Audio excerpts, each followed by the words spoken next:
নির্বাচন কমিশন স্বাধীনভাবে দায়িত্ব পালন করছে না বলে অভিযোগ করেছেন জামায়াতে ইসলামী সেক্রেটারি জেনারেল মিয়া গোলাম পরওয়ার। রাজনৈতিক নিয়োগ বন্ধ না হলে নির্বাচন নিরপেক্ষ হবে না বলে মন্তব্য করেছেন তিনি। সকালে আগারগাঁওয়ে নির্বাচন কমিশন ভবনে প্রধান নির্বাচন কমিশনার ASM নাসিরউদ্দিনের সাথে বৈঠক করেন জামায়াতের ইসলামী সেক্রেটারি জেনারেল মিয়া গোলাম পরওয়ার। বৈঠক শেষে জামায়াতের সেক্রেটারি জেনারেল জানান, স্থানীয় সরকার নির্বাচনকে সুষ্ঠু গ্রহণযোগ্য করার জন্য কমিশনের সাথে আলোচনা করেছে। নির্বাচনের বিধিমালায় পরিবর্তন আনার জন্য ইসিকে 9টি প্রস্তাব দেওয়া হয়েছে। অভিযোগ করেন, বিএনপির রাজনীতিতে যুক্ত শামসুল আলমকে নির্বাচন কমিশনের অতিরিক্ত সচিব করা হয়েছে। তার নিয়োগ বাতিলের দাবি জানিয়েছে জামাত।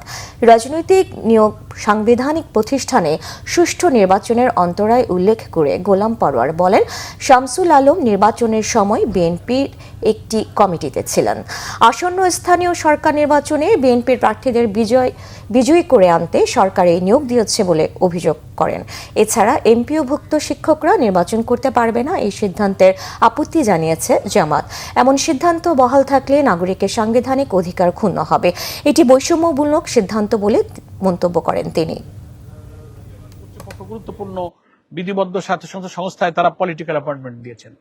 এদের উদ্দেশ্য পরিষ্কার বোঝা যায় যে তিনি এখানে নিয়োগ দিয়েছেন যে তিনি ওখানে দায়িত্ব পালন করবেন। সামনে যখন স্থানীয় সরকার নির্বাচন আসবেন, তিনি এই নির্বাচন পর্যন্ত সিটি কর্পোরেশনের, জেলা পরিষদের বা বিভিন্ন গুরুত্বপূর্ণ পদের সুযোগকে, ক্যাপাসিটিকে, সামর্থ্যকে কাজে লাগিয়ে পাবলিককে সার্ভ করবেন।